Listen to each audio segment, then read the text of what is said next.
वो दर्जी जिसके पास में थोड़े से कपड़े थे सिले हुए बेचने जा रहा था, आया, दौड़ कर आकर उसने उस गौ माता के शरीर पर अपने बचे हुए कपड़ों को बांध दिया। धीरे धीरे गौ माता को लेकर अपने घर गया, जिसका एक पांव टूट गया था।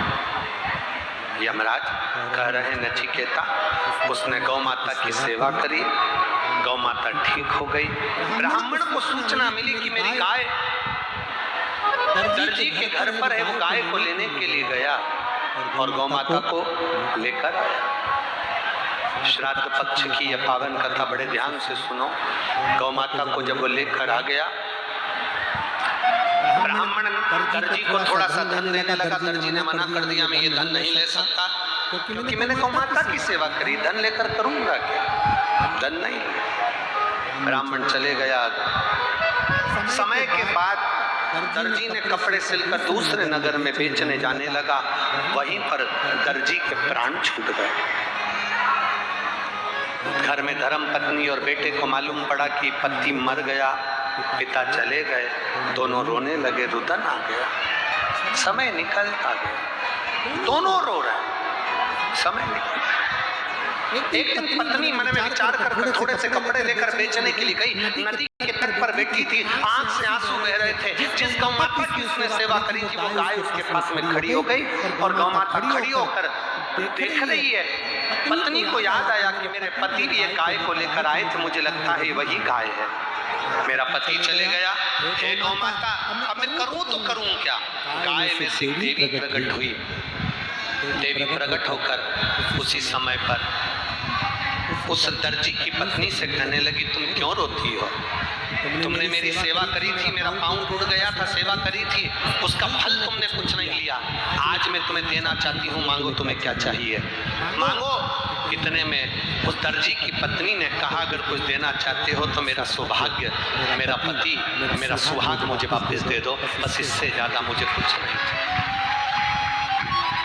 मेरा पति मुझे दे दो। गौ माता ने अपने उदर से यम का स्मरण कर कर पति को दिया। यमराज कहते हैं, सुनो नचिकेता, एक गौ माता की रक्षा करने वाले जीव को यमराज भी हाथ नहीं लगाता, उसकी रक्षा हम स्वयं करते हैं। इसलिए नचिकेता, तुम्हारे प्राणों को हम नहीं हारेंगे, तुम्हारे प्राणों को हम नहीं लेंगे। हम तुम्हें आनंद के साथ में गौ सेवा के भाव से मुक्त करते हैं। सेवा का फल क्या होता है, सेवा का आनंद क्या होता है, ईश्वर तत्व ही जानते।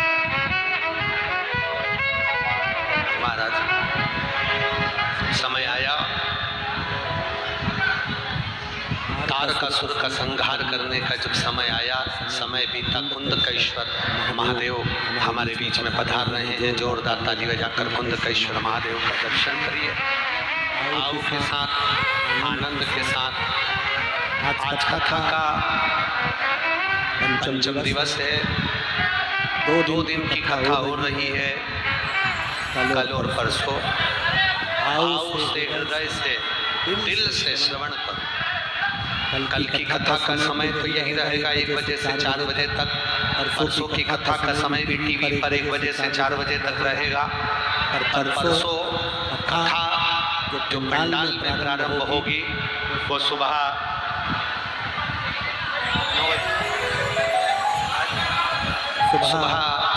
8 बजे से 11 बजे तक रहेगी। परसों के दिन की कथा सुबह 8 बजे से 11 बजे तक रहेगी और कथा टीवी पर 1 बजे से 4 बजे तक ही आएगी। जो लोग श्राद्ध पक्ष में भोजन भंडारे के लिए, गौ सेवा के लिए, नई गौशाला के निर्माण के लिए आप लोग जो सहयोग राशि दे रहे हैं, बाबा देवादिदेव महादेव आपकी झोली खुशियों से भरे। 2 अकाउंट नंबर टीवी स्क्रीन पर चल रहे हैं, एक सेंट्रल बैंक का, एक एक्सिस बैंक का। उस पर विठलेश सेवा समिति, श्री विठलेश सेवा समिति लिखा हुआ आएगा। श्री विठलेश सेवा समिति लिखा है, तब आप उसमें दान करें। बड़े भाव से, आनंद से ये 2 दिवसीय कथा और जो रही है उसको दिल से श्रवण करें। 17 तारीख से 21 तारीख तक 5 दिवसीय नागपुर में 2 बजे से 5 बजे तक शिव महापुराण की कथा रहेगी, नवरात्रि के 5 दिन। उसके बाद 26 तारीख से 1 तारीख तक शिव महापुराण की कथा अहमदाबाद गुजरात में रहेगी, 2 बजे से 5 बजे तक। उसके बाद 3 तारीख से 9 तारीख तक वृंदावन के नजदीक मथुरा की पावन धरा ब्रज में सुंदर कौसी में शिव महापुराण की कथा रहेगी, 2 बजे से 5 बजे तक। बड़े भाव से आप और हम श्रवण करेंगे। हर हर महादेव। जय जय श्री राधे।